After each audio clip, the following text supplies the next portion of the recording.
It's Ocean Drive in Coney Island. Ocean Drive is the only luxury rentals in New York with a spectacular ocean view. You wake up in the morning and breathe that ocean air. I'll certify that you're going to live 10 years longer. When I became successful, I wanted to live on the ocean. If you have worked hard, you deserve an apartment on Ocean Drive too. Go to oceandrivenyc.com and reward yourself. If you're a policeman, fireman, doctor, nurse, or teacher, you qualify for a limited time offer at oceandrivenyc.com. Terms and conditions apply. In the squadron, they called him Bullets, but we call him Greg Kelly. Greg Kelly is on the air on the Red Apple Podcast Network. Hello.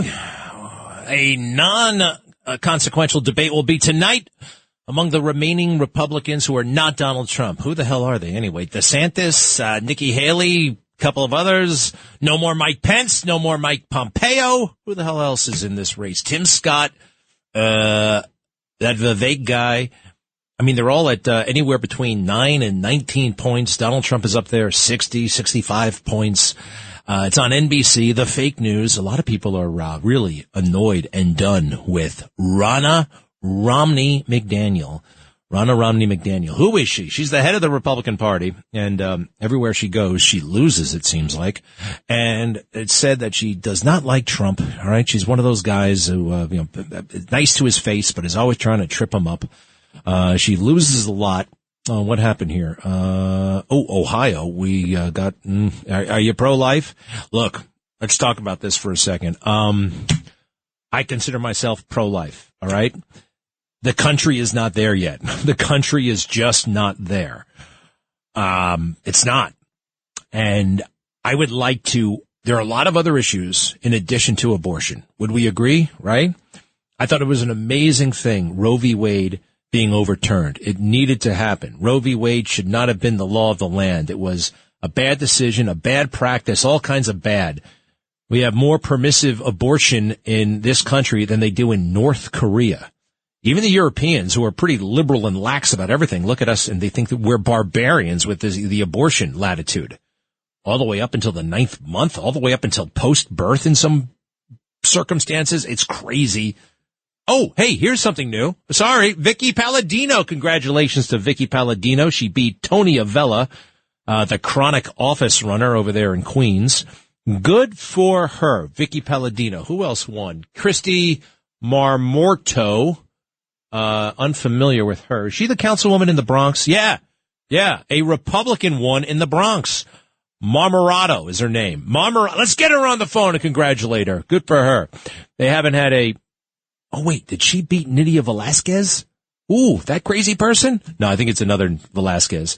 Anyway, good for her. I like it. A Democrat seat has gone Republican. Not that I really care for Republicans all that much, but they tend to be a lot better than Democrats, a lot better. So, that's good. Oh, and in Suffolk County, we have a new county executive, Ed Romaine.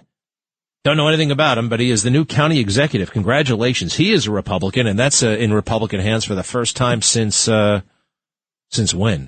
When's the last time a Republican? Steve Levy? Was he Republican? Kinda, right? Didn't he jump around a little bit? I like Steve Levy a lot. Remember him? All right. So here's Ed Romaine, Suffolk County executive, boss in a good way. Congratulations, sir. Cut one. Tremendous mandate, getting 57, 58% of the vote, crushing it. And I thank Suffolk because with those numbers, I'm capable of going to my colleagues in the legislature and putting together a common sense agenda to move this county forward. All right. Sounds like a no-nonsense, rough and tumble type of guy. Ed Romaine. What do we know about him? Oh, he was on the town of Brookhaven's. He was the town of Brookhaven's supervisor, which is not a small job. Well, good for him. Let's see here. Oh, he's 76 years old. Did sound a little bit seasoned. So what difference does it make? Well, Suffolk County is actually bigger than, I think, half the states in the country. It's it's bigger than Delaware, and it has more people than Delaware. Imagine that. More people and more area, more square mileage than Delaware, than Rhode Island, than a bunch of other places. Good for Ed Romaine. What does this mean for Ballone? Steve Ballone, that's his name, right? Met him once or twice. Very nice guy, but Yeah, there are only so many places to go when you're a politician. So good for him. Well, we knew this was going to happen. One of the Central Park Five is now on the city council. He won the primary, 9 months ago? It's crazy. The primary. And now he's going to be a city councilman. Yusef Salaam, who I think is a bad dude. And if you disagree with me, go back and look at the transcript. Go back and look at what this guy said in open court. Look at what he actually admitted to, taking that pipe into the park. Now, he was accused of sexually assaulting Trisha Millet, right? And he was found guilty of certain offenses, all kinds of offenses, really, went to jail. And then in a political cave-in, which had nothing to do with the facts, had nothing to do with the law, they said that these guys are innocent. They just pronounced them innocent without actually having a court hearing, without actually having a lot of things that you're supposed to do. They took one guy's word for it. A serial rapist said, yeah, I did it by myself. I did it all by myself. Well, you shouldn't believe a psychotic serial rapist, right? He says, yeah, no, I always work by myself. Except for that time you raped your mother and you had friends do it with you. What was his name again? That totally bizarre guy. I talked to somebody who met him once in prison, and said of all the people he met in prison, that guy was the weirdest. That guy was the weirdest. Now, Yusef Salaam, this is unfortunately you know what made this guy like a force to be reckoned with is his criminal past. Wait a second, they're exonerated, right? No, you heard a lot of fake news about that, a lot of fake news. So if Eric Adams can become mayor, yeah, unfortunately, Yusef Salaam too. Cut 4, please, cut 4. Today we stand here together, not as separate individuals, but as a united force that has collectively triumphed over adversity. As a community that has chosen hope over fear. You can go far just saying platitudes like that, We're going to work together with the community. Hope over fear. Up with people. Down with violence. Up with people. Mateus Reyes is that guy's name. The maniac rapist, serial rapist. And they didn't put him on the stand. They didn't put him under oath. They didn't do anything with him. They just talked to him in jail. And he said, yeah, I did it all by myself. They said, oh, thank you very much, sir. Let's let everybody go. Well, what about the DNA evidence? Yeah, I know, but the DNA evidence has been misreported and misrepresented. The prosecutors always knew, all the way back in 1989, 1990, 1991, that there was another rapist out there somewhere because his semen was found at the scene, and they did a DNA analysis, and they knew it did not link to any of these guys, Corey Wise, Antron McCrae, Raymond Santana, Kevin Richardson, Yusef Salaam. They knew that, and they said it. They had a great big hearing about it, the pretrial hearing. These guys made damning statements about their activities that night. Damning. You can look at the confessions for yourself. You can look at the confessions for yourself. Now, Yusef Salaam did not make a videotape confession. There was all kinds of controversy about his age. I don't like him. He admitted to taking a pipe into the park that night. He was boasting in the most ugly way about what he did, and I think he's a bad guy, but this is the world we live in now, right? You say it, you pretend you're a victim.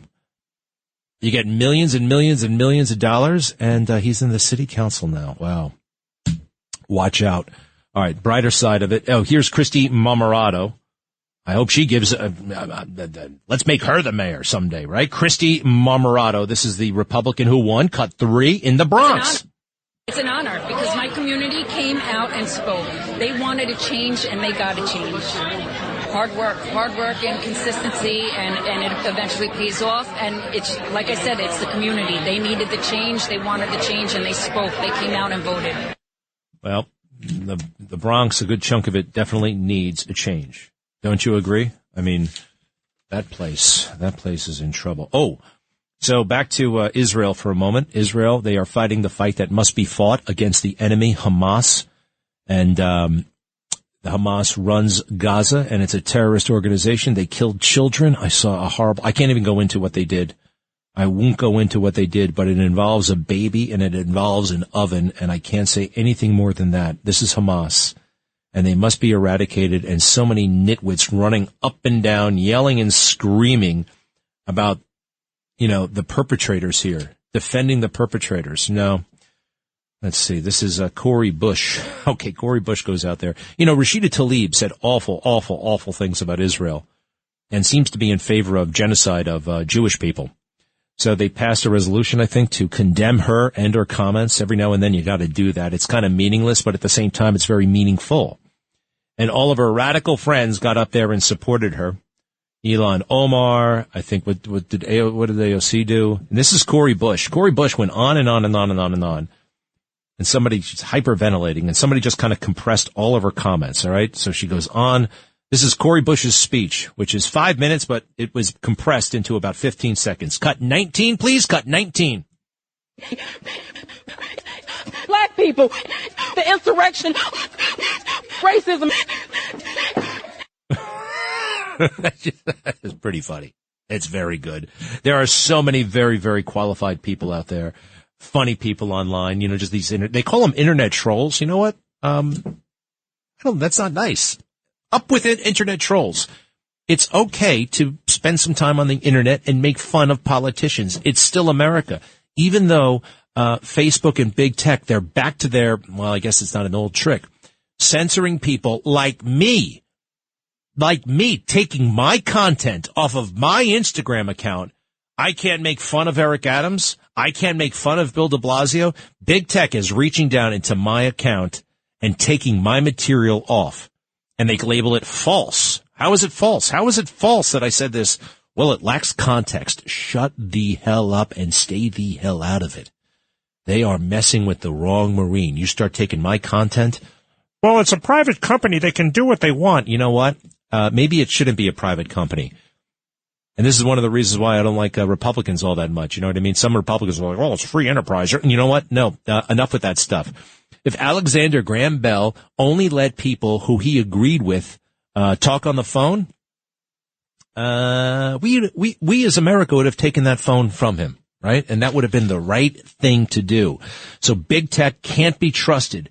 They've got too much power. There's no sign that they are giving conservatives a break or Trump a break. Hey, how about the Ivanka Trump walked into court today? Talk about a beauty queen. I mean, the way she walks in there, she like sachets. I mean, she's totally model-esque, and she's very smart. And they were asking her about emails from 2017. Do you remember anything about any email you sent or received in 2017? Nobody does. So most of her answers were, I don't recall. They're trying to destroy Donald Trump, and it's not working. We can all see that. He is increasing. He is growing. It's getting better. He's going to speak tonight, big rally. And what I think we'll see are some new words about abortion. Yeah. So what happened in Ohio? They said abortion rights should be enshrined in the Constitution. Should they be enshrined forever? All these, must have abortion rights. Well, I think we're going to have to make some adjustments and accommodations. We are going to. I don't know how exactly. I'm expecting Donald Trump. He said he would do this the last time. We have got to find a better way to talk about abortion, because Republicans, the sane people, they're losing on it and losing consistently. And if this doesn't get fixed real soon, they can run on that issue all the way to the White House. They could actually keep Joe Biden in the White House based on abortion. It is sick. It is wrong, but that's the reality, and we've got to come up with a plan. I'll be right back. For the ones who know safety isn't a catchphrase, it's a culture. And the ones who help make sure everyone makes it home safe. For the safety-minded who watch everyone's backs, Grainger offers supplies and solutions for every industry, as well as safety assessments and training to keep your facilities safe and your people safer. Call, click Grainger.com, or just stop by. Grainger, for the ones who get it done. Greg Kelly on the Red Apple Podcast Network. Somebody give back Tony Blinken's cat.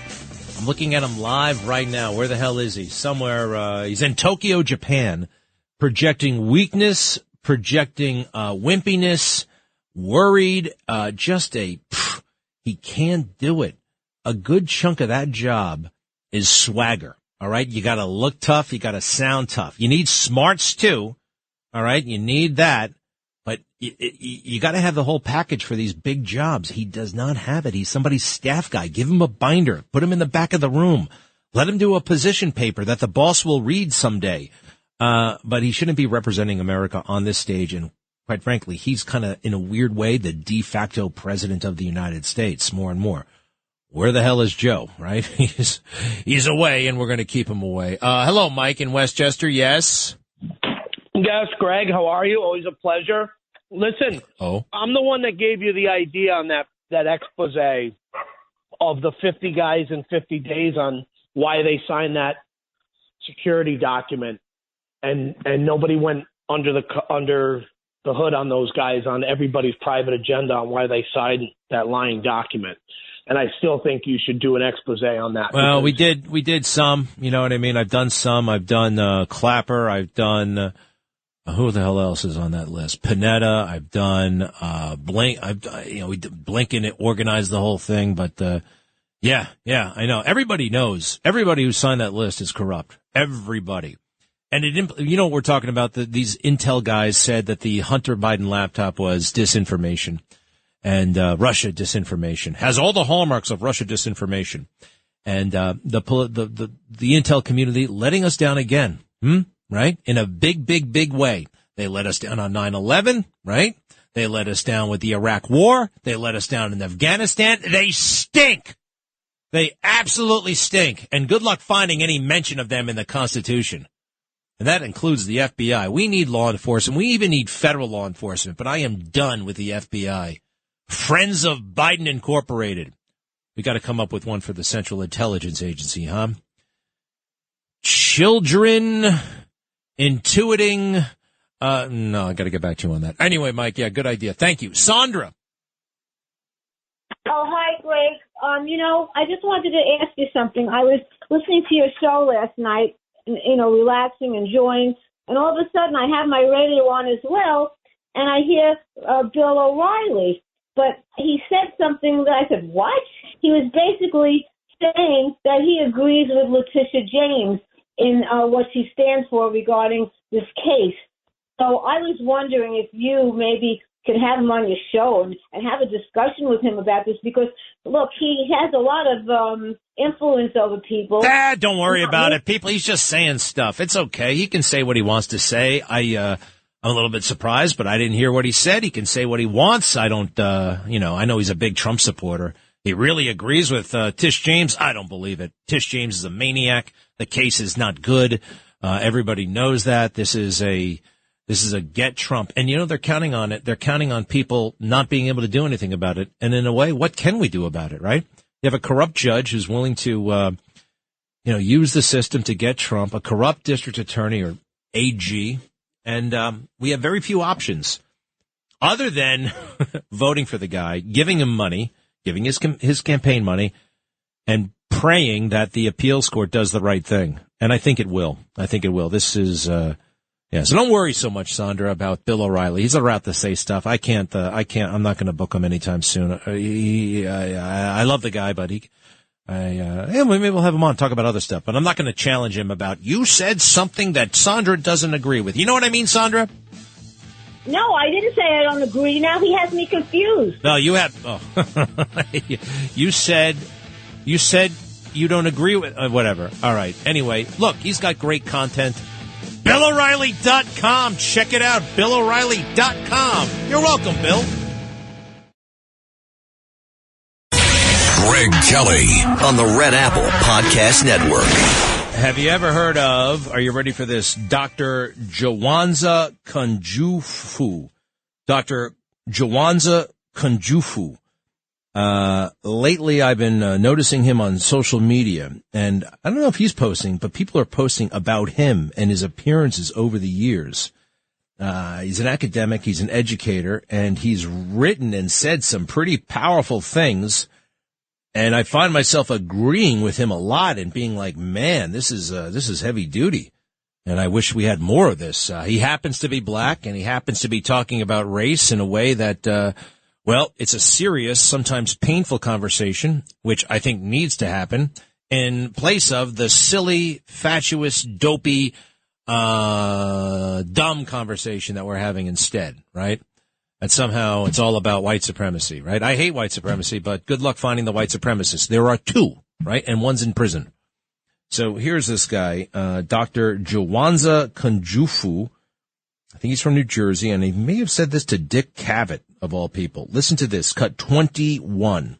There were 1 million black boys last year that wanted to play in the NBA. Of that million, only 400,000 will even make it to play high school ball. Of that 400,000, only 4,000 will be able to make it to play college ball. Of that 4,000, only 35 will make it to the NBA. Of that 35, only 7 start. And the average life in the NBA is 4 years. So the real problem is we have 1 million brothers looking for 7 full-time jobs that last 4 years. And yet last year we had 100,000 jobs available to be a computer programmer, engineer, or doctor, and only 1,000 brothers qualified. So our appeal to black males is to realize the odds. That you do most will be that you do best. I mean, we were the first doctor, not Hippocrates, Imhotep. So we have the ability either in math or science or music and sports. But that you do most will be that you do best. If you play basketball from 3 o'clock to 9 o'clock, you'll be a very good basketball player. If you went home and went to the library, you'd be a very good scholar. We need more black male role models that will encourage our youth in math and science.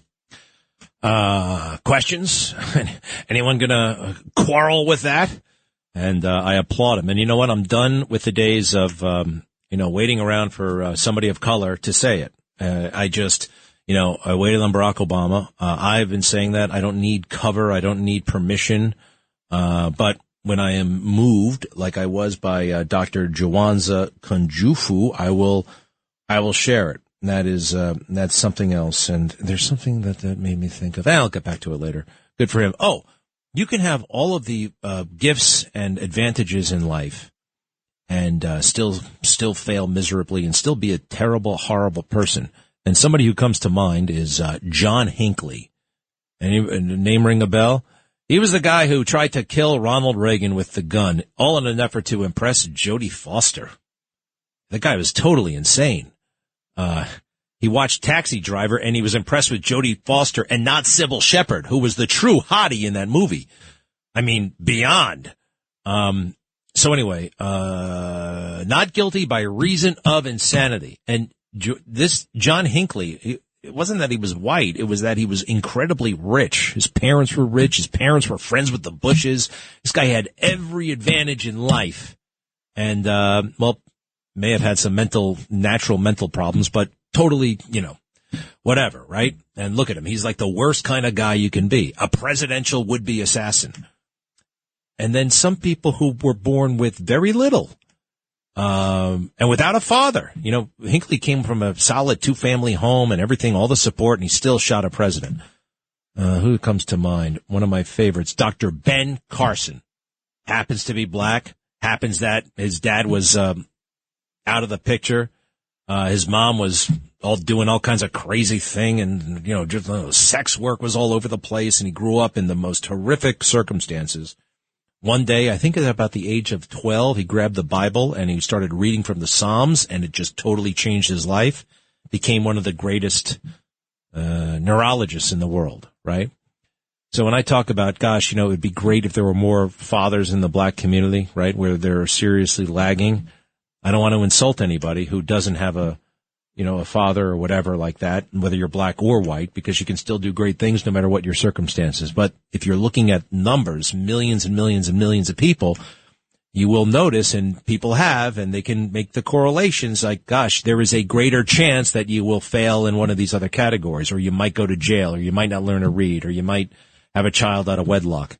And if you don't believe me, listen to Barack Obama back when he had some guts. He doesn't anymore. He just has greed. James Flippin walked in. Hello, James. Hey, Greg. Yeah, just thinking about some comments you played there from that doctor. I think you said he's a New Jersey doctor, talking about the rate at which people succeed in pro sports and stuff like that. Makes me think of comments Charles Barkley made where he talks about, he goes to schools and hears from a lot of young black kids that basically they want to be pro athletes. And he talks about, but the percentage isn't very good. He wishes he heard more about people wanting to be engineers and surgeons and stuff like that. So, there are some people out there talking about that issue. It's also a level of, I hate to say it, kind of like, is it racism? Is it white resentment somehow? It's like, John McCain who had a lot of good traits, but a lot of negative traits too. He runs for president, and he goes around bragging that he graduated 5 places from the bottom, 5th from the bottom of his class.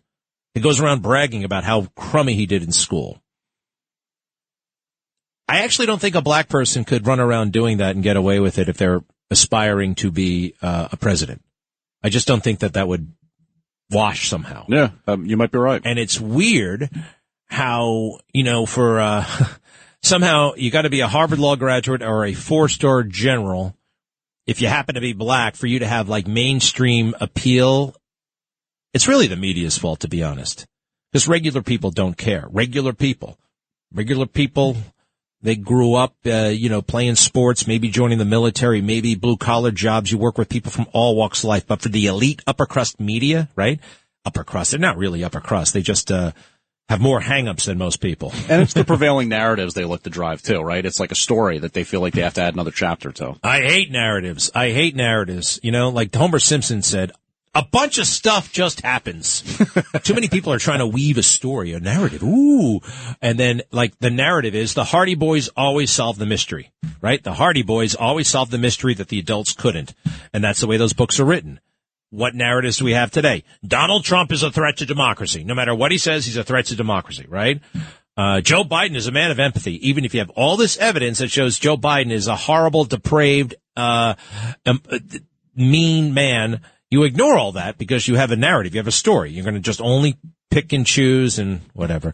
All right, what's going on with Eric Adams? So the mayor spoke at length this morning about this raid that unfolded last week at the Brooklyn home of his top fundraising campaign executive, 25-year-old Brianna Suggs. We call her Brianna Thugs around here. Oh, is that what we're calling her now? Yeah. Brianna Thugs? I have my doubts about her and her, well, anyway, keep going. So anyway, Adams was asked why he returned from Washington, D.C. that morning when that raid happened, which was something you commented on while hosting your show that day. Before I knew anything, I knew either he's in big trouble with the law or it's something stupid like his dog, needed a Band-Aid. It was one of those two things. Turned out to be the former. Before anybody else knew. Right. Adams talked about a couple different things, really, during this press conference. Up until this point, he said sort of, more or less that he felt the need to be back in the city, make sure his campaign was following all the rules, that everything was above board. So what did he say? We got it? So he also said that he, knows this 25-year-old campaign staffer well, personally, and felt a need to kind of be there for her, I guess you could say. I had a 25-year-old staffer that I saw grow up as a intern that had a traumatizing experience in her life.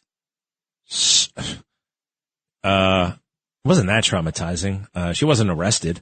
She wasn't thrown into Rikers. Makes you wonder about the 25-year-old whatever he runs. Look, he's covering his own ass. Anything more? Well, so you would think that if you're going back to help somebody with trauma, you would probably get together with them, right?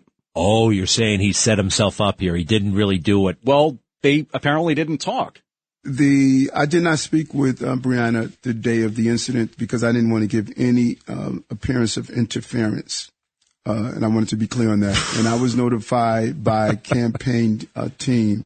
Why are we cutting these things off? I want to hear him go a little bit longer because he's digging himself a big hole here. Yeah, that's partly the way I was cutting these sounds up earlier after I watched the press conference. Let him breathe. Just let him breathe a little bit. Well, this next cut is a little bit longer, and what's interesting is it started to come out. There was a report from, I think, Messenger. Is that a news outlet? Messenger, I think, would have been the outlet that first broke this, that said that there was a wellness check conducted at Brianna Suggs' apartment the night before this raid happened. So this happened Thursday morning. On Wednesday night, there was an NYPD wellness check conducted at the building. Now, supposedly, members of the Internal Affairs Bureau were associated with that, the IAB. But we were a little confused by that because we said, well, is Brianna Suggs a member of law enforcement? Why was the IAB involved with this? Now, originally, City Hall said they didn't have any record of this wellness check. They didn't actually think it had happened, but they did some digging with the NYPD, and I guess it came out that... you mean Brianna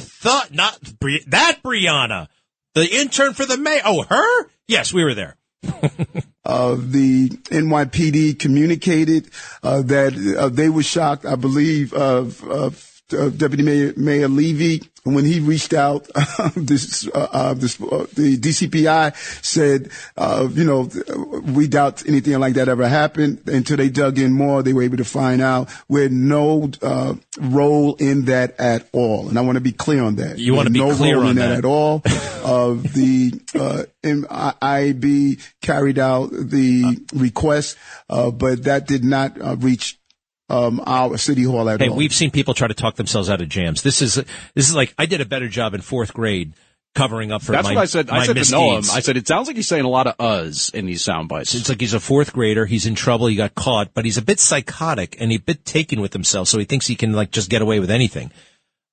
Well, all right. So, let me hear that first one more time. That's kind of cute, actually, when you think about it. Go ahead. I had a 25-year-old staffer that I saw grow up as a intern that had a traumatizing experience in her life.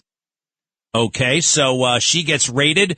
Eric Adams said, "Excuse me, Mr. President, I must go take care of this 25-year-old intern that I may or may not have the hots for, and because she needs my care at this trying time, such a traumatic time. So tell us about how you comforted this I don't know, precocious little intern. Go ahead." I did not speak with Brianna the day of the incident because I didn't want to give any appearance of interference. And I wanted to be clear on that. I was notified by campaign team. This guy is totally not credible. This guy is a bum. I've been telling you guys this for a long time. But he's good on law enforcement. No. Man, people are dumb. I'm sorry. The New York Post, you guys are dumb. You guys are good in some areas. You were dazzled by, he's a very good-looking black man with a great suit. Look at this. I have not seen anybody like this since Barack Obama. You'd be surprised. You'd be surprised how, you know what George W. Bush called it? The bigotry of soft expectations. The editorial board needs to get out a little bit more, right? People from all walks of life. You'll be surprised how smart people are. Oh, wow. All right, so where does this leave us? Well, I mean, as far as what's going to happen now with Adams, he did say that he's retained a law firm. He's got attorneys that are working for him now. He's lawyered up. So that's out there that he's working with. He says he'll comply with any investigation. Wait a second. He's working with his lawyers. He lawyered up. He needs a criminal defense attorney. He's in trouble. He's in serious trouble. This Turkey connection. That's the 7 times to Turkey. All kinds of business with Turkey. Oh, he spoke about that, by the way. He said basically he just wants to attract, businesses and people to New York City. That's why he went to Turkey. Yeah, well, there are a lot of countries out there, and he really went literally out of his way. Turkey. Why Turkey? Why all these guys from Turkey? Why one country? So something is up. Eric, you know it. I know it, kinda. I don't know all the details, but we're figuring it out. All right, James. Interesting. I do kind of resent it. The fake news down there, all those silly nitwit 23-year-old reporters hanging on his every word. Granted, we're parsing his words, but I don't think they have a sufficiently adversarial approach with this guy. I kind of think you're fair on that. Yeah, I think that's right. All right, give me a press pass. I'm going down to City Hall, so kicking some ass. Here, yeah. Be right back. Greg Kelly on the Red Apple Podcast Network. All right, so tonight, without Donald Trump, there's going to be a debate. There's also going to be a great big Trump rally that you can watch. But the debate is on NBC News, hosted by fake news stars Kristen Welker and Lester Holt. Who's left in the Republican lineup, and why don't they give it up already? Governor Nikki Haley, former governor of South Carolina, Nikki Haley, Florida Governor Ron DeSantis, former New Jersey Governor Chris Christie. Oh, gosh, he's still in it. Vivek Ramaswamy, the brilliant entrepreneur, and Tim Scott, U.S. Senator from South Carolina. Who quit the race so far? We know we lost. Bergstrom is another guy, but he didn't make the polling. Pence dropped out, you may remember, about a week and a half ago because he wouldn't have made the debate. He didn't have enough donors. He wasn't high enough in the polls. Who else dropped out? Mike Pompeo. But anyway, that should be interesting tonight at 8 o'clock. but also the big Trump rally. I'll get details about that in a moment. Kathleen in New Jersey, hello. Hi, Greg. How are you? I was just calling because Sandra did not hear Bill O'Reilly correctly. The only thing he agreed with was Letitia James has agents out in these housing developments, just making sure people aren't being discriminated against. Oh, well, she has nothing to do with that. That's a program that's been around for a long time. And, oh, by the way, that program is a bit of a scam itself. Yeah. It is. I mean, I had a friend of mine once, and I was with them when it happened. Really shouldn't tell too many details because I don't want another investigation, but somebody showed up. This guy did very well in real estate, but not high-end real estate. He was renting a lot of different properties, and this person came over, a prospective tenant, who was just so aggressive and pushy about every ailment that she had. And my friend's going to have a wheelchair.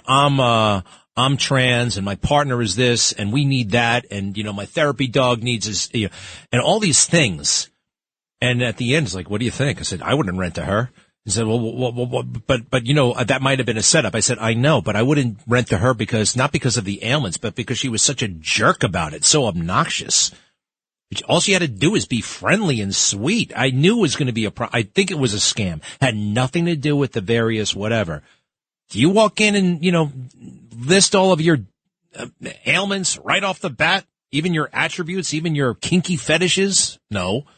But somehow, these people who go out and trying to entrap people, try to get them in trouble. Kathleen, that's how I feel. You listen to Bill O'Reilly, right? I listen to you. Yes, but I listen to Bill O'Reilly on the morning, 770, when he's on with Sid. That's a good team. That is a good team. Yeah. Well, Kathleen, thank you very, very much. Again, look, nobody should be discriminated against based on things they can't control.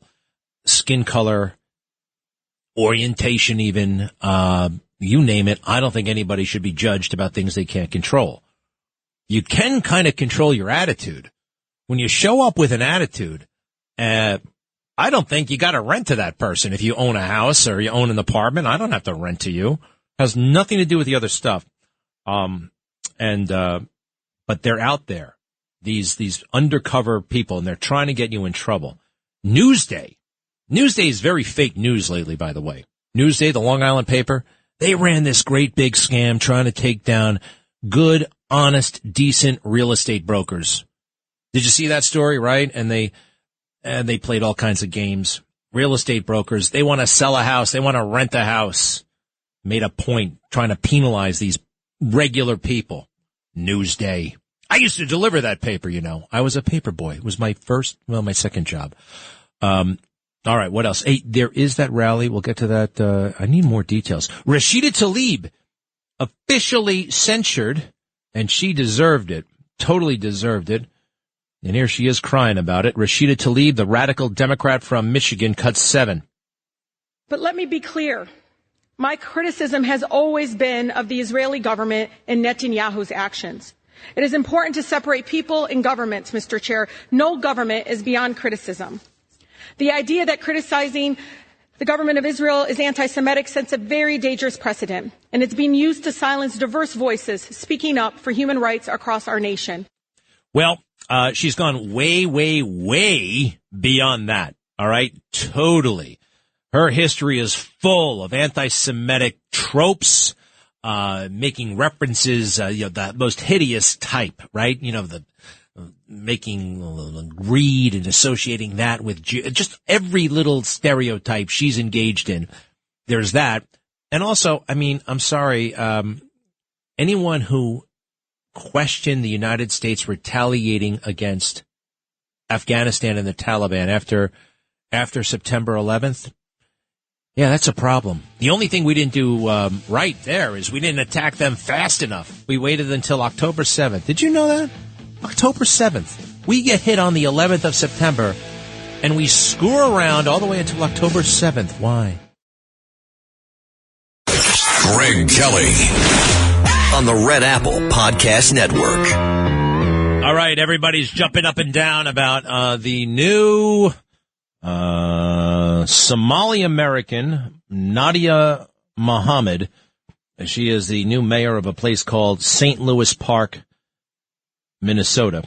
And Somali American, great. Came here when she was 10, great. I am a little bit curious about her agenda. All right, now listen, I didn't bring it up. The fake news is going nuts. They love this. They just think it's the greatest thing ever. What difference does it make? She was born somewhere else. Well, that happens a lot. Immigration, legal immigration, right? Now she is, if she took that oath of office as a citizen, great. Totally great. You know, those people who take the oath of citizenship, they're extra special in my book. They actually promise to pick up arms to defend this country. They do. Is there something else, something more than meets the eye? I'm not saying this is, no. Now, I do see this.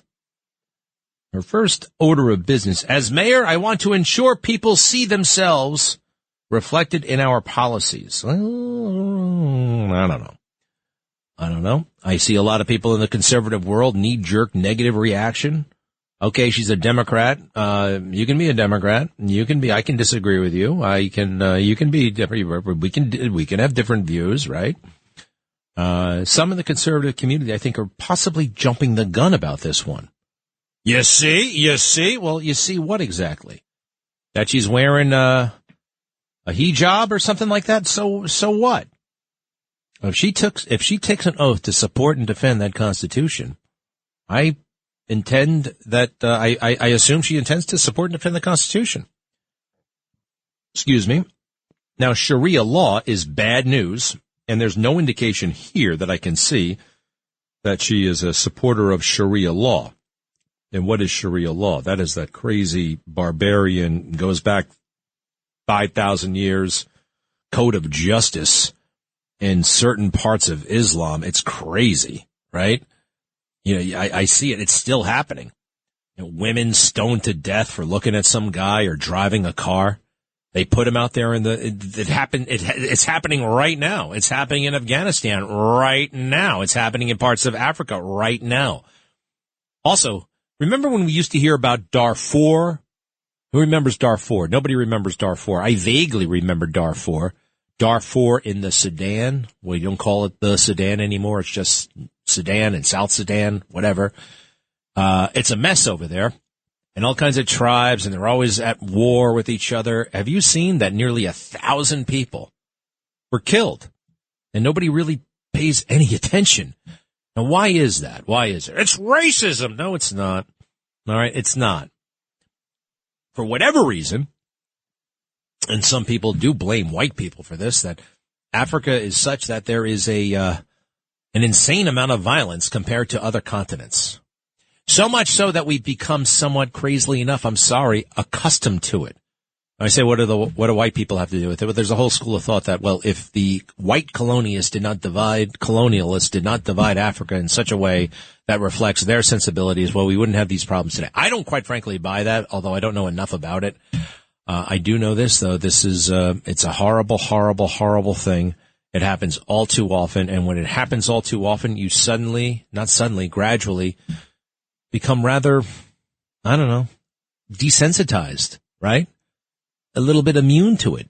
I don't like it. I see the horrible pictures, and it is really tough stuff to look at. All right, I don't want to talk about this anymore. Do me a favor. You got that clip of my daughter speaking Spanish?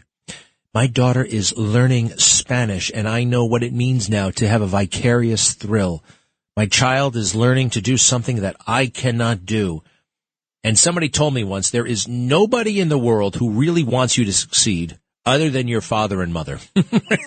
Everybody else, you know, they kind of want you to succeed, but they kind of gloat a little bit when you fail, right? A little bit. There's a little, what's the word? Schadenfreude. That's pleasure in someone else's demise. And it's a bad thing, but it's a human thing, and everybody's got a little of it or experiences a little bit of that. But the only people who really purely will have ecstasy when you succeed and when you make more money than they do and when you climb to greater heights than you ever did or I ever did, that is your parents and how they view their children. If they succeed, wow, it's pure, unadulterated bliss. And this is, well, it's not quite blissful, but she She's making her way in Spanish, and I'm very proud. So the babysitter, Janet, we call her Jaja, speaks a lot of Spanish. And my daughter has picked it up, and then she gets, especially when she gets upset, she starts whipping out the Spanish. And I wanted to hear a little Spanish, so I'm kind of prompting them a little bit. She does it a lot on her own, but here she is with a little bit of prompting, speaking Spanish. And Diego, you tell me if she's doing a good job or not, all right? Hit it. What'd you say? What? Well, and after I've done that, I will be back. Need space. It's coming. Beautiful rainbow cake. I honestly think this is one of the prettiest cakes that I've ever gotten to make. Yo que tú te pongas. No, yo quiero que tú me pongas. Yo que tú me pongas. El vestido. El vestido. Ok, vamos. Pero espera. No, vamos, tengo que vestirle. Pero yo estaba trabajando con mi papá. What did you say? I'm working with you. Vamos, le pongo el vestido lindo, ¿cómo? No, todavía. Oops. Vamos, es tarde. ¿Qué? Lo que sea, le venga, bebé. ¿Por qué? Porque hay que ponerle la ropa para la escuela. Yo vamos con mi papá a la escuela. Sí, pero venga, le visto. Daddy, are you going to go to school with me? Yes. But you have to go to the office and dress up with black clothes. Yeah, it's true. All right, so Diego, what the hell's going on there? They were actually having a conversation. And? That was very good. And what was, give me the gist of it. The babysitter wants her to do something, but she's like, no, wait, I'm talking to my dad. I'm going to school with my dad. No, wait. Yeah, I heard that part. Scuela. I knew that. Scuela, yeah. It's pretty cool, right? And then she gets kind of like defensive, and then she really goes into, at first it seems like she knows only a couple of words, but then when there's a little pressure applied, she's like, no, I don't want to go. I don't know. What does por qué mean? Why? Por qué means why, yeah. Man, oh man, oh man. So what grade would you give her in terms of, she's 3, by the way. That's, from 1 to 10, you mean? No, I mean, that's the way a 3-year-old would sound speaking Spanish, right? Yeah, that's the way I sounded speaking Spanish at 3. Wow. It's amazing. Well, anyway, Janet, the babysitter, just hanging around her. And also it's really cool when they're this young, they just inhale stuff. They just learn and learn and learn. And it's a beautiful thing. Hey, I talked to, James Comer, the congressman from Kentucky who is, Daniel Cameron lost. Daniel Cameron, all-round great guy. Now, do me a favor, get that clip from yesterday. Daniel Cameron, Attorney General in Kentucky. He was running for governor. He lost by 6 points. I was really surprised. And I'm very disappointed. Really interesting man. And he was just fabulous at the Republican National Convention. Now, Daniel Cameron happens to be black. He happens to be a black Republican. And Joe Biden thinks that black people should vote for him. Why? Because they're black. Unbelievable, right? He actually said that out loud, Joe Biden did. Listen to Daniel Cameron take that on. He's not going to be governor, but I do think he's going to be a big league guy in the Trump administration. Go ahead. I think often about my ancestors who struggled for freedom. And as I think of those giants and their broad shoulders, I also think about Joe Biden, who says, if you aren't voting for me, you ain't black, who argued that Republicans would put us back in chains, who says there is no diversity of thought in the black community. Mr. Vice President, look at me. I am black. We are not all the same, sir. I am not in chains. My mind is my own. And you can't tell me how to vote because of the color of my skin. Joe Biden is a backwards thinker in a world that is craving forward-looking leadership. There's no wisdom in his record or plan, just a trail of discredited ideas and offensive statements. So true. So true. And to hear it put like that. And I think we are not all the same, sir, when he says sir and he points to his brain. We do think differently. We vote. I just love it. I love everything about it. What's going on there in Kentucky? You know what he got a bump out of, quite frankly, was that mass shooting that happened at the bank. The mass shooting at the bank. And guess what? They tied that mass shooting, I think, to anti-people of color racism, which is horrible, which is just so repulsive. But man, did they whip that out right away. They just put that out right away. The cops, anti-white, he's a racist, anti-people of color. And we hate that. And okay, it's part of the case, and we got to hear that. We got to be told that. But we didn't, and they won't tell us about that Audrey Hale, the transgender racist, now we know, anti-white racist shooter down there in Nashville. They won't say it because, well, it doesn't fit that narrative thing we were talking about, right? A narrative, a preferred way, a preferred story arc. Remember, Trump is the threat to democracy. He's an insurrectionist. Anything that undermines that, anything that contradicts that, they will ignore. Hey, something else about that Judge Engoron. I'm looking at the guy has a very colorful life here. He's posting to his high school reunion group. He went to some school named Wheatley, which I think is in Nassau County. Wheatley, right? That's in Nassau County. One of the Desperate Housewives went there. Who's the number one Desperate Housewife? The one who turned it into the biggest thing. Skinny Girl Margarita. Who is that? Skinny Girl Margarita. Bethany Frankel. She went to Wheatley. Anyway, this guy went to Wheatley, and he tells everybody in his little high school reunion group, they keep in touch via email, what great shape he's in, and he's putting pictures of him without a shirt on all the time. That's for a high school reunion thing, that's very weird. But the whole damn thing is weird. What they're doing to President Trump now, man, and they can do it to you, they can do it to me, they can do it to us, and they're counting on us not being able to do a damn thing about it. Right now it feels like we can't, but he's winning. The people get it. We still support him. They can't change that. Watch for this tonight. Donald Trump is going to say something significant about abortion. 6 weeks ago, he pointed out that Republicans have to get better on this issue. You know, he gave us an amazing gift. Defeated Roe v. Wade. It would not have happened without him. It would not have happened. Now that it's happened and it's back to the states, we got to figure out the next phase of this. Because if you are an absolutist right to life, I'm with you there. But this is a constitutional republic. Not everybody is with us. And certain allowances and accommodations are going to have to be made. Because we will lose everything if we lose this next election. Everything. And I do believe some compromise is needed on abortion. Especially the evangelical community. All right? You guys, I love you. I kind of consider myself one of you, but you sat on your hands in 2022. You didn't do you won and then you partied. And that's a problem sometimes with winning. All right. Next steps. What's next? Stay tuned tonight. It's going to be important. I'll be right back. Greg Kelly, entertaining and informative on the Red Apple Podcast Network. You know that poll that came out earlier this week? We started the week with it. Joe Biden losing in some key swing states by a lot to Donald Trump.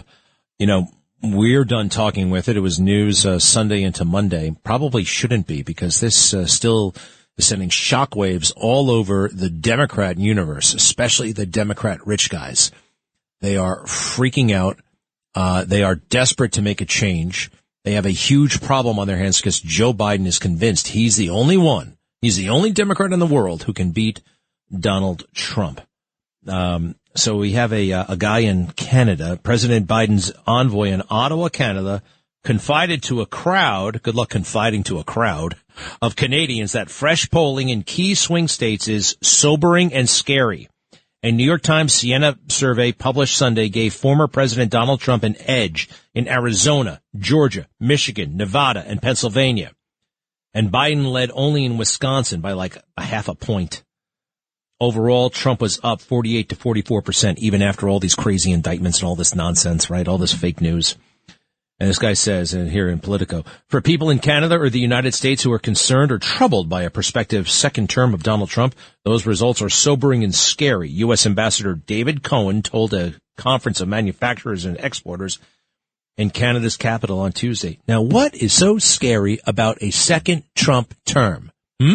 Closing the border scares you? Not getting into endless foreign wars scares you? Lower taxes scares you? putting aside this transgender mess for 10 seconds scares you? A policy that would, what is the most radical, I mean, just the most mega policy, the thing that people hate the most, if you really dig down, right? It's that he doesn't want transgenders serving in the military. That's what really fires the left up the most. You realize how crazy that is? It's, I think it was it? It was Barack Obama. Barack Obama wouldn't let transgenders serve openly in the military. We don't have the resources. We don't have it's too expensive. And they want the military to pay for gender reassignment. We have to pay for gender reassignment of soldiers and sailors and airmen. No, of course not. That is like the most, 5 minutes ago, that was a totally reasonable, every Democrat in the world. You know, it's funny that Obama himself was actually against gay marriage. He ran in 2008 on the promise of, I am for civil unions, not gay marriage. How about that one? That is totally lost, isn't it, Max? And the first and last name? He's taking he's first and last name. He is a telemarketer. He's a telemarketer by day. We will try Thomas in Rockland. Hello. How you doing, Greg? Fine. I just wanted to tell you a couple of things. I want to thank you first for your service.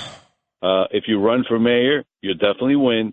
I got a great voting tip. I did it in the voting place the other day. You know, when you go and you sign the iPad in the sky, they can actually blindfold you and you can sign your name with your pen in your mouth, and there's no difference. The signatures don't match up.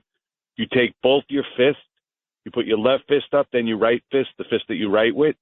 You can actually write your signature perfect when you put fist to fist together, because they make you sign the iPad in the air, so your signature is scribbly and you can't read it. Every time I go to vote, it's a perfect signature, and people, what they can do is take a piece of paper, tape it to the wall in your home, practice your signature, writing it in the air. Oh, my God. All right. I don't know what I never have. Oh, wow. That's a lot there. I notice every time I write on an iPad, it's different. Every time, verification. You're right about that. The verification, signature verification. And then you have amateurs verifying signatures. That's not right. Thomas, thanks for the kind words about running for mayor. I see you live in the suburbs. If only you guys would move into the city. Greg Kelly, entertaining and informative on the Red Apple Podcast Network. Man, Eric Adams still trying to, you know what? He thinks he can con his way, James, stick around. He thinks he can con his way out of this jam, just like he conned his way into the mayor's office. And he did con him. He is a con man, total con man, that guy could convince anyone that he was ever serious about law enforcement. Remember when he held up that dopey, the bulletproof vest? I wore this bulletproof vest for 20 years protecting this city. Remember that? I almost wanted to elect the bulletproof vest and not him. Bulletproof vest. I mean, it was just the silliest thing that a scammer like that could convince anybody, and you don't have to convince too many people. And now he's in trouble. This Turkey stuff is weird. The raid on the FBI conducted, the Biden administration hates this guy.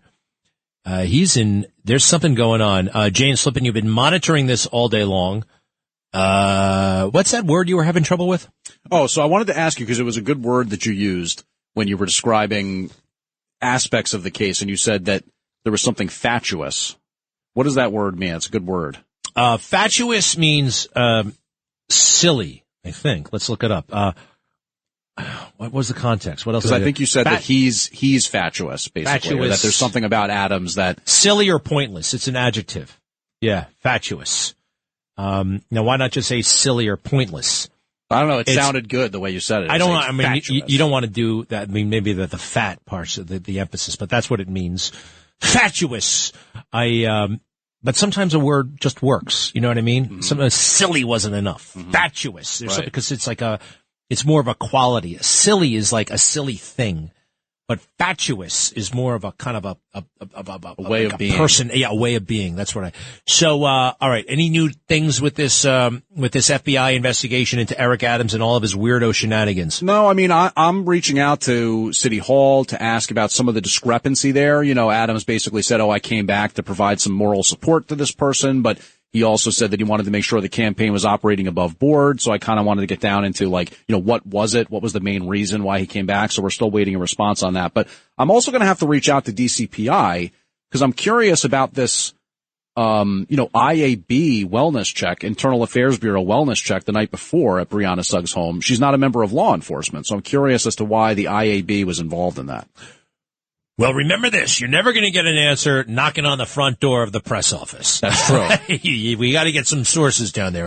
You know what? I wish I had more sources within the police department, honestly. That's something that I've been like really kind of not that's never something that was part of like my beat. You know what I mean? Like I never really got a chance to connect with a lot of people that would provide that sort of information. Well, let's get you out there to Queens and Rockland County and, go to some bars and, hit up Breezy Point and, make it known that you can help me make those connections maybe. Yeah, but I'm busy. You got to get out there and talk to the cops because the executives, especially this regime, right? They're never gonna really tell you what's going on. I mean, DCPI operates out of City Hall now, I think, and they're not even in police headquarters anymore. You got to have some friends on the force. I've got some friends, great people. They don't like what's going on at all. They're in a very tough spot, and it's heartbreaking. It's heartbreaking. I'm still the jury's out on this.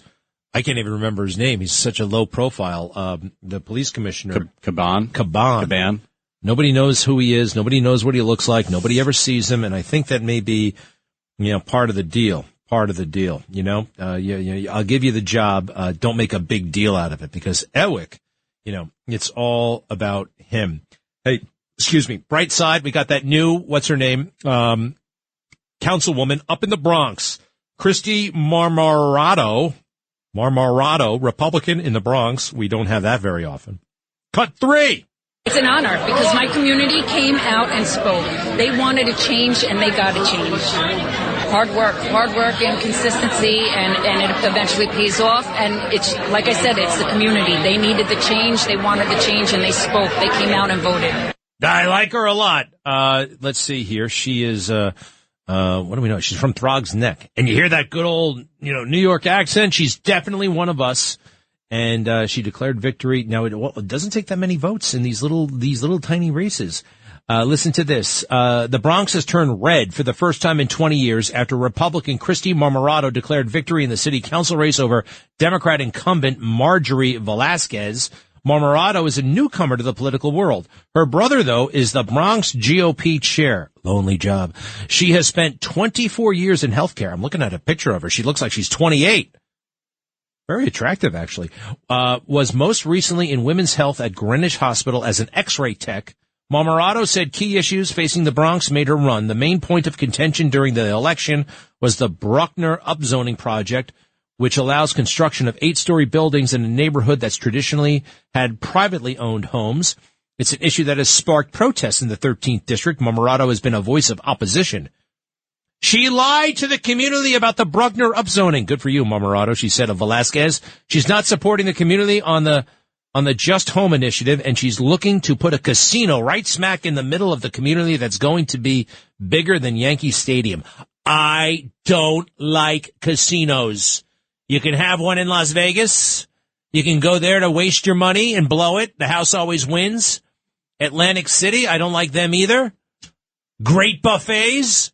If you're ever going to go to a casino, stick to the buffets. If you must drink, stick to that. Do not sit down at those damn tables.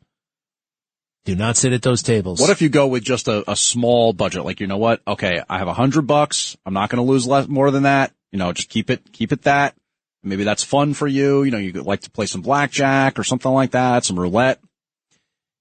Imagine having a $100 bill and just saying, Greg, I'm just going to take this $100 bill. I'm going to go outside on the street and I'm going to throw it right in the trash. Sure, but I would say don't do that. But what if people who like to play golf play for an expensive tee time or something like that? I mean, if you enjoy doing it, is it really a waste? You enjoy doing it. You enjoy first of all, you run the risk of getting hooked, right? They have all kinds of systems to lull you into staying longer, right? Free drinks, sexy girls hanging around. What else? They pump the oxygen in, they keep you awake the whole time. Right. Just the right mix of music, ATM machines all over the place. and it's really crafty of them. It is, yeah. They give you hundreds. It issues hundreds. If you ask for a $100 bill, they don't give you 520s. They give you 100. Right. So just don't. I mean, if you get hooked on golf, guess what? Good for you. You're exercising. You're out with your friends. You're becoming hand-eye coordination. That's true. What's the upside of getting better at blackjack? Yeah. And nothing. And you don't even have to. It's a simple system with blackjack. You just have to know the rules. Yeah, or you could count cards. Some guys I know count cards. That's true, but now they have those automatic shoes that keep them shuffling the whole time. It depends. You can play another where they just have one deck or two decks. You can do that, and you can count better. I have a little bit of experience. Do you really? I speak from experience. I was once up a ludicrously large number. I don't even want to say because it still breaks my heart. And I went in like you. I'll only spend $300. Was it blackjack? Yes. Mm. I was up many, many, many thousands of dollars, and I left negative 300.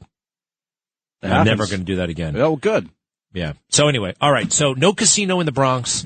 Good luck to Marmorato, and sorry that Yusef Salam is going to be hanging around. She will be an important counterweight to him.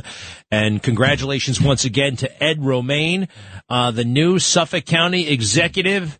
Is a Republican. Haven't had one of those in a long time. Ed Romaine. He's an old salty guy. He's been around the block. I like him. Cut one. Tremendous mandate, getting 57, 58% of the vote, crushing it. And I thank Suffolk because with those numbers, I'm capable of going to my colleagues in the legislature and putting together a common sense agenda to move this county forward. Yeah, I love it. And then there's Ina Vernikov. Is she the one who walks around with the gun, who got busted with the gun? Is that her? Yeah, she was arrested for having one at a protest. I like her. And she wasn't waving around the gun. I looked it up. There's a obscure rule out there somewhere. There's a little regulation that says you can have a gun. What is it called again? The Second Amendment of the Constitution. Ina. And she's very beautiful. Cut two. They could expect to continue having a voice. I will continue fighting for public safety, against anti-Semitism, and standing up to the radical left. We have a lot of work to do. We have about 180,000 people to fight for, and I will continue doing that. I have a great team that works very hard. We've covered over 6,000 cases so far. We're number one in New York City. In constituent services. We will continue All right, doing that's enough. that. Good for her. Good for her. I hate the party in the background. Everybody shut up. I'm trying to. It's election night. All right. So what are you going to do? Well, I feel very good about this Eric Adams thing. I think it's all going in the right direction. Down for Eric. And I just want to do this one more time. Here he is explaining the situation, why he bolted the White House, why he left mid-meeting, ran out of the White House to come home to New York City just when the FBI is poking around his operation. Go ahead with the first one. I had a 25-year-old staffer that I saw grow up as a intern that had a traumatizing experience in her life. Man, so you're the mayor of the city of New York, or are you a mentor? You know what I mean? And what difference? You know what 25-year-old, you know what that means to me? Adult. Not to brag, but you know what I was doing at 25, right? I was in the military. All right, I was running around with guns and living in crummy places all over the place. A lot of the military was fun, but a lot of it was really a pain in the ass. Excuse me. It really was. Well, there's 25, and I hear guys invoking this all the time. I don't want to name names, but somebody pulled me aside. They said, that person was very young. I said, how young? It doesn't matter. They're an adult. They're at 20s, early 30s. What do I care? They're an adult. I can't ask anybody their age. Well, you might not be able to handle this. Screw you. Handle it. Didn't happen here, by the way. It was somewhere else. Is it fair to ask also, why would it be so traumatic if they didn't do anything wrong? I mean, he's said that he doesn't think his campaign did anything wrong. Yeah. And the FBI, what do you do? Call the lawyer and just offer him coffee, just like Karen did in Goodfellas. Don't spit on the floor. Don't make a big deal out of it. Just sit there, watch cartoons, and let them do their thing. Next clip, please. I did not speak with Breonna the day of the incident because I didn't want to give any appearance of interference. And I wanted to be clear on that. And I was notified by campaign team. He really wants to be clear on things. And the more he's clear, the less he's making sense. I want to be clear on this. Eric Adams ran for mayor from New Jersey. He was living in New Jersey. And the so-called toughest press corps in the world, the New York City press corps, right, stinks. Totally and completely stinks. And getting back to the ages of people, one of the reasons why it stinks, actually, kind of, is because it's so young. And we lost all of the big-time columnists, right? Guys like Dennis Duggan, David Seifman, who the hell else is writing about that stuff? The big-time, because quite frankly, if you were an office holder and everybody was reading the newspaper and one of these guys came out after you or against you or objected to something, you had to think about that as you were governing. These 23-year-olds literally know nothing. I remember when I was 23. Well, I knew more than most, actually. Did I tell you about my time in the Marine Corps? 10 seconds ago, right? I'm sorry, but they're silly and they're vain and they're motivated by who the hell knows what. It's a very strange group of people, actually, who's entering the media these days. Some great people, but some real weirdos. All right, one more. The NYPD communicated that they were shocked, I believe, Deputy Mayor Levy, when he reached out, the DCPI said, we doubt anything like that ever happened. Until they dug in more, they were able to find out we had no role in that at all. And I want to be clear on that. We had no role in that at all. The IAB carried out the request, but that did not reach our city hall at all. Huh? So strange. So strange. And the NYPD has been kind of co-opted and a little bit corrupted by this guy and his punks. Except for there are one or two guys I do like. But at this point, I don't even want to say their name because I don't want to get them in trouble with the boss. Whatever. What are you going to do? All right. Anything else I should know? No, I mean, look, as far as this situation, we'll continue to follow it. And I guess at some point, Brianna Suggs, the campaign fundraiser, who had her home raided last week, she's supposed to reply to a subpoena for a lower Manhattan courtroom. So, I mean, I guess at some point she'll be in a courtroom providing testimony. All right. Well, one other thing. How did what's-her-name do? Ivanka Trump, daughter of Trump. I saw her walk in there like a model. Right. She didn't say anything before entering court, which, her brothers and her dad were a little more talkative with the press corps.